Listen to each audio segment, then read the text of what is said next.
ሰላም የተከበራችሁ የኢትዮ ግሎባል ቤተሰቦቻችን፣ በዛሬው የዕለቱ ዜናዎቻችን ከሱዳን እስከ መካከለኛው ምስራቅ ከአሜሪካ እስከ ባህረ ሰላጤ ሀገራት የተሰሙ አበይት ርዕሰ ጉዳዮችን ነው ይዘላችሁ የቀረብነው። በዚህም የሱዳኑ ፈጥኖ ደራሽ ኃይል አዛዥ ጀነራል መሐመድ ሐምዳን ዳጋሎ ወይም ሄሚቲ በሰጡት ድንገተኛ መግለጫ የአልቡርሃን ጦር ከትግራይና ከሶማሊያው አልሸባብ ወታደሮችን እያስመጣ ነው ሲሉ ያቀረቡት ክስ ቀጠናዊ መነጋገሪያ ሆኗል። በዝርዝር የምትሰሙት ይሆናል። በሌላ በኩል የእስራኤሉ ጠቅላይ ሚኒስትር ቤንያሚን ኔታንያሁ ለኢራን የመጨረሻ የሚመስል ጠንካራ ማስጠንቀቂያ ያስተላለፉበትና የተባበሩት መንግስታት ድርጅት ዋና ጸሐፊ አንቶኒዮ ጉተሬስ ስለ ፍልስጤም ዕጣ ፈንታ የሰጡት ስጋት የታከለበት መግለጫ በዛሬው ዝግጅታችን ውስጥ የተካተቱ መረጃዎች ናቸው። በተጨማሪም በአሜሪካና በእንግሊዝ መካከል የተቀሰቀሰው አዲሱ የታሪፍ ጦርነትና የለንደን የአጸፋ ምላሽ ዝግጅት እንዲሁም ኢራቅ አዲስ ያቀረበችው የባህር ወሰን ካርታ በሳውዲና በጎረቤት ሀገራት ዘንድ ያስከተለውን ቁጣ በዝርዝር እንመለከታለን። እናንተ ብቻ አብራችሁ እንድትቆዩ እየጋበዝን ቻናላችንን ሰብስክራይብ፣ ይህን ቪዲዮ ላይክ ማድረግ እንዳይረሳ ስንል በአክብሮት እንጋብዛችኋለን። አብራችሁን ቆዩ።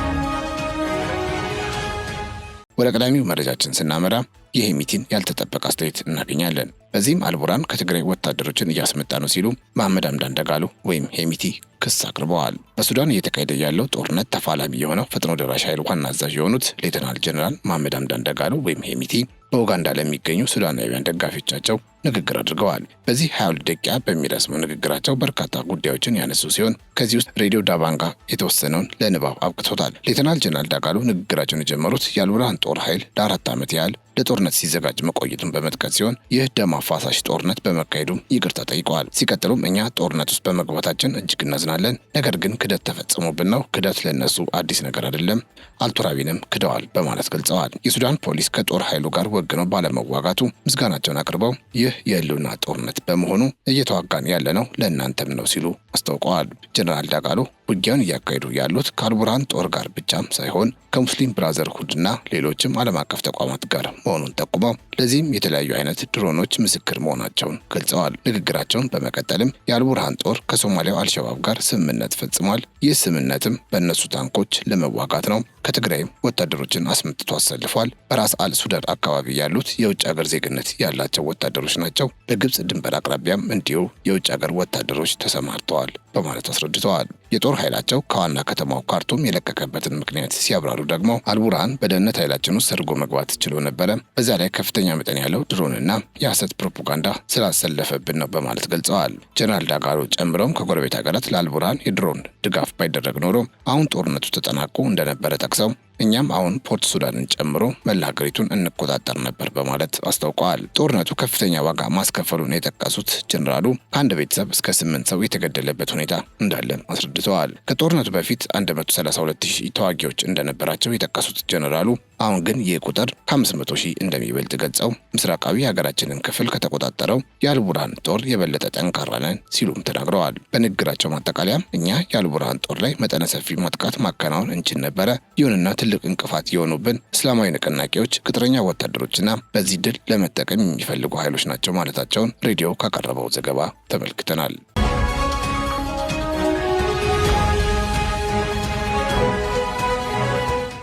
የእስራኤል ጠቅላይ ሚኒስትር ቤንያሚን ኔታንያሁ በፓርላማ ላይ ባደረጉት ንግግር እስራኤል በአሁኑ ወቅት ከምንጊዜም በላይ በጠንካራ አቋም ላይ እንደምትገኝ ገልጸዋል። ጠቅላይ ሚኒስትሩ አክለውም ከአሜሪካ ጋር ያለው ጥምረትና ስምምነት እጅግ የጠበቀ ደረጃ ላይ መድረሱን አረጋግጠዋል። ኔታንያሁ ለኢራን ግልጽ መልእክት ባስተላለፉበት ንግግራቸው በእሳቸውና በአሜሪካው ፕሬዚዳንት ዶናልድ ትራምፕ መካከል ያለው የግል ግንኙነት እንዲሁም በእስራኤል መከላከያ ኃይልና በአሜሪካ ጦር መካከል ያለው ትብብር ከምንጊዜውም የተሻለ መሆኑን አስምረውበታል። ይሁን እንጂ አሁን ያሉበት ወቅት እጅግ ውስብስብና ፈታኝ መሆኑን አልሸሸጉም። ጠቅላይ ሚኒስትሩ ለኢራን በሰጡት ጠንካራ ማስጠንቀቂያ የኢራን አገዛዝ በታሪክ ውስጥ ትልቁን ስህተት በመስራት በእስራኤል ላይ ጥቃት ለመሰንዘር ከሞከረ ሊገምተው በማይችል ኃይል ምላሽ እንሰጣለን ብለዋል። የኔታንያሁ ንግግር እንደተለመደው ተቃዋሚዎችንና መገናኛ ብዙሃንን በማጥቃት ላይ ያተኮረ ሳይሆን አጭርና በቀጥታ በኢራን ጉዳይ ላይ ብቻ ያተኮረ ነበር። ንግግራቸውን ሲያጠቃልሉም አይሁዶች በፋርስ ግዛት ውስጥ ሊያጠፏቸው በነበሩ ጠላቶቻቸው ላይ ድል የተቀዳጁበትን የፑሪም በዓልን በማስታወስ በዚህ በዓል ዋዜማ ላይ በአንድነት እንቆማለን፣ በአምላክ እርዳታም የእስራኤልን ሕልውና እናረጋግጣለን ሲሉ ጥሪ ማቅረባቸውን የዘገበው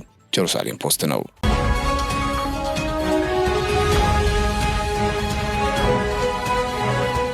ከዚሁ ጋር ተያይዞ የተባበሩት መንግስታት ድርጅት ዋና ጸሐፊ አንቶኒዮ ጉተሬስ በጄኔቫ በተካሄደው የሰብአዊ መብቶች ምክር ቤት የመክፈቻ ስነ ስርዓት ላይ ባደረጉት ንግግር በእስራኤልና በፊሊስጤም መካከል ያለው የሁለቱ ሀገራት መፍትሄ ወይም ቱ ስቴት ሶሉሽን በጠራራ ፀሐይ እየተቀማ ነው ሲሉ ጠንካራ ማስጠንቀቂያ ሰጥተዋል። በወረራ ስር ባለው የፊሊስጤም ግዛት ውስጥ ዓለም አቀፍ ሕግጋት የሰው ልጅ ክብርና ሰብአዊ መብቶች በግልጽ እየተጣሱ መሆኑን የጠቀሱት ዋና ጸሐፊው የዓለም ማህበረሰብ ይህ ሁኔታ እንዲቀጥል መፍቀድ የለበትም ብለዋል። ጉተሬስ አክለውም ሰብአዊ መብቶች በአሁኑ ወቅት በመላው ዓለም ሙሉ በሙሉ ጥቃት እየተሰነዘረባቸው መሆኑን ገልጸዋል። ይህ የህግ የበላይነት በጉልበት የበላይነት እየተተካ ነው ያሉት ዋና ጸሐፊው ይህ ጥቃት በድብቅ ሳይሆን በግልጽና አብዛኛውን ጊዜ ደግሞ ከፍተኛውን ስልጣን በጨበጡ አካላት የሚመራ መሆኑን ተናግረዋል። ዋና ጸሐፊውም ዓለም አቀፍ ህግጋት እንደ ሸክም እየታዩ መሆኑን በመጥቀስ የሰብአዊ መብቶች መውደቅ የሌሎች መርሆዎች መፍረስ መጀመሪያ መሆኑን አስገንዝበዋል። የተባበሩት መንግስታት ቻርተር ዓለም አቀፋዊ የሰብአዊ መብቶች ድንጋጌና ሌሎች ዓለም አቀፍ ህግጋት የምግብ ዝርዝር አይደለም ያሉት ጉተሬስ መሪዎቹ ከህግጋቱ መካከል የሚመቻቸውን መርጠው የማይመቻቸውን ችላ ሊሉ እንደማይገባ በጥብቅ አሳስበዋል። ይህንን አዝማሚያ ለመቀልበስም ዓለም አቀፉ ማህበረሰብ ያለምንም ቅድመ ሁኔታ መሰረታዊ የጋራ እሴቶችን እንዲከላከል ጥሪ አቅርበዋል።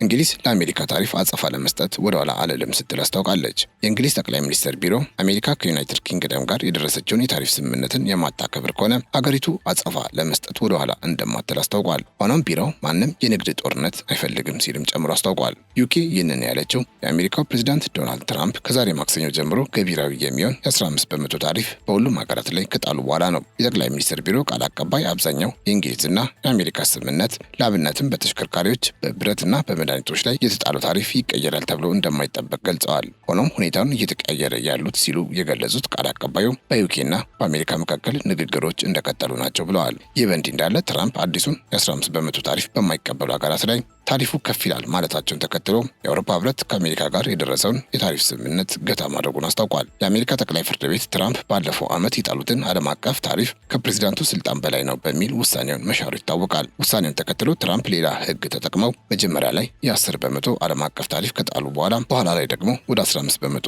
አሻሽለውታል። ታዲያ ውሳኔውን ተከትሎ የእንግሊዙ የንግድ ሚኒስትር ፒተር ካይል ለአሜሪካ አቻቸው ጄሜሰን ግሪን የትራምፕ ታሪፍ እንዳሳሰባቸው ገልጫለሁ ብለዋል። ብሪታንያውያንን ለመጠበቅ ሁሉም አማራጮች ጠረጴዛ ላይ ናቸው ያሉት ሚኒስተሩ በሁለቱ ሀገራት መካከል አስቀድሞ የተደረሰውን የታሪፍ ስምምነት ማክበር አስፈላጊ መሆኑን አጽንኦት ሰጥተው መናገራቸውን የዘገበው ቢቢሲ ነው። የትራምፕ አስተዳደር የጣለው አዲሱ የ15 በመቶ ታሪፍ በ1974 የወጣውን የሀገሪቱን የንግድ ህግ መሰረት በማድረግ በጊዜያዊ መፍትሄነት የቀረበ ነው። እንደ መሰረታዊ ማዕድናት፣ ብረትና መድኃኒቶች ያሉ አንዳንድ ምርቶች ከታሪፍ ነፃ እንደሚደረጉም ተነግሯል። ዓለም አቀፍ የንግድ ተንታኞች በአዲሱ ታሪፍ ክፉኛ ከሚመቱ ሀገራት መካከል ከአሜሪካ ጋር የ10 በመቶ የታሪፍ ስምምነት ያላት እንግሊዝ አንዷ መሆኗን ተናግረዋል። ከአዲሱ ታሪፍ በላይ ተጥሎባቸው የነበሩት ቻይናና ብራዚል ደግሞ የተሻለ ተጠቃሚ ይሆናሉ ተብሏል።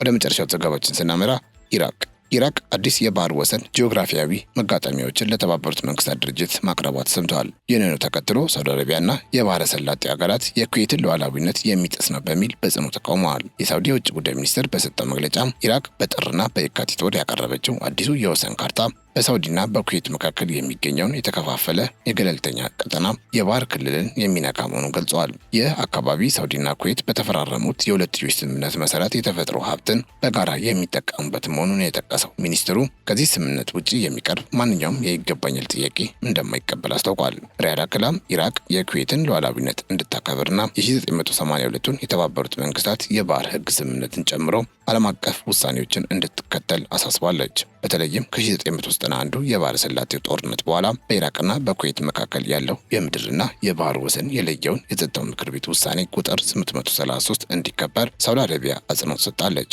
የኢራቅ የውጭ ጉዳይ ሚኒስትር በበኩሉ ያቀረበው ሰነድ ከዓለም አቀፍ ህግጋት ጋር የተጣጣመ መሆኑን ቢገልጽም ጎረቤት ሀገራት ግን ድርጊቱን የሉዓላዊነት ጥሰት አድርገው ቆጥረውታል። ይህንን የኢራቅን እርምጃ በመቃወም ሳውዲ ብቻ ሳትሆን ኳታር፣ የተባበሩት አረብ ኤሜሬትስ፣ ባህሬን፣ ኦማን፣ ግብጽና ዮርዳኖስ ለኩዌት ያላቸውን አጋርነት ገልጸዋል። ኳታር የኢራቅ አዲስ ካርታ የኩዌትን ግዛት የሚጋፋ ነው ስትል፣ የተባበሩት አረብ ኤሚሬትስ ደግሞ በኩዌት ብሔራዊ ጥቅም ላይ የሚሰነዘርን ማንኛውንም ጥቃት እንደምትቃወም አስታውቃለች።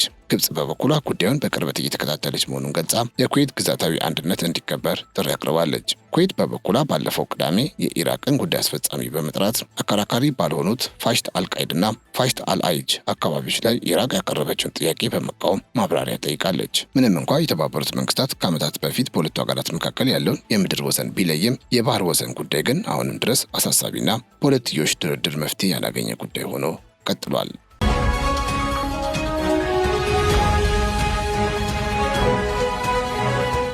የተከበራችሁ የኢትዮ ግሎባል ቤተሰቦቻችን ለዛሬ ያዘጋጀንላችሁ መረጃ ይህንን ይመስል ነበር። አብራችሁን ስለነበራችሁ እጅግ እናመሰግናለን። ቻናላችንን ሰብስክራይብ፣ ይህን ቪዲዮ ላይክ ማድረግ እንዳይረሳ። በያላችሁበት ሰላም